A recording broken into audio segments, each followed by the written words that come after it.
Another thing you both know, because you've been doing retirement planning for a long time, is that you have to plan for inflation in retirement. Well, especially after the last few years of a really high inflationary environment. I mean, we were spoiled for a long time because basically from 2009, 2008, 2009-ish to 2022, inflation wasn't a concern of most people. But now it's reared its ugly head and we have to start planning for it. People realize that. We've always had to start planning for it. And it should be a part of your initial retirement plan.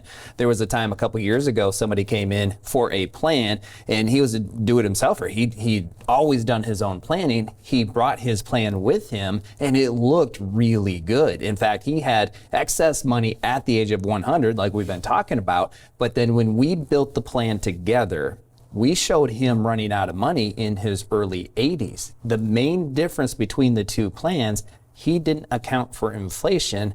Our plan accounted for inflation. Now, the good news is because we realized what the error was right away, we could then fix the plan, and ultimately his plan worked really well. But that's the danger of not including inflation in your overall plan, is you can wake up one day in your late 70s, early 80s, and things aren't as what you originally planned for. Yeah, and that's not what anyone wants in retirement. So talk to me about fixing the plan, both of you. What does it look like? How you don't necessarily just have more money all of a sudden. We know that you need more to buy the same stuff, but what do you do with the plan to account for inflation? We've got to be aware of what the lifestyle need is going to be. So part of building that plan is working with families to identify what amount do you think you need to do everything you want to do in a typical month or typical year, and then we've got to start factoring in inflation.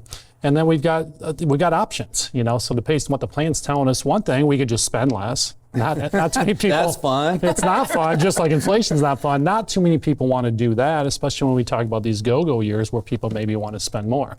So now we've got to start looking at the different assets that are part of people's plan. You've got some guaranteed income sources.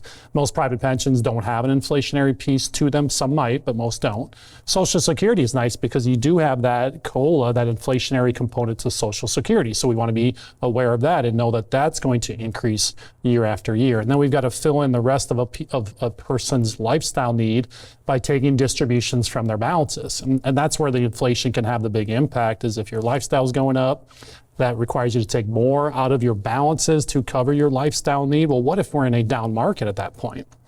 So we've got to account for inflation while also accounting for the investment risk and the volatility in markets. So it's all these moving pieces. We talked about those 6 pillars that are part of the Retire Secure roadmap. There's a ton of overlap between them. So as we're thinking about all these risks, as we're implementing certain strategies, we've got to be aware of the entire plan.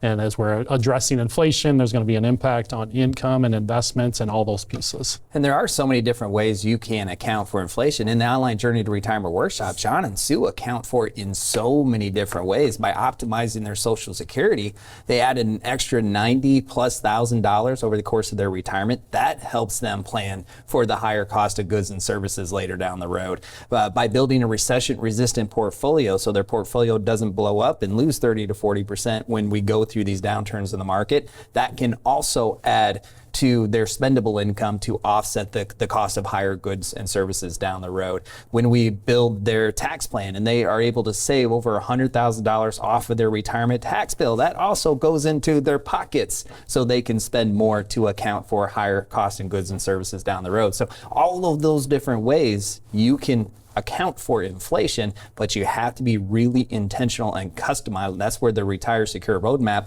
that customization is so important. Just last week, a conversation I had with a family we've been working with for a long time. We have their Social Security strategy built out, and they came in for one of their plan reviews, and they said, my neighbor keeps telling me that he took his Social Security at 62. Tell me again, why are we not taking our Social Security?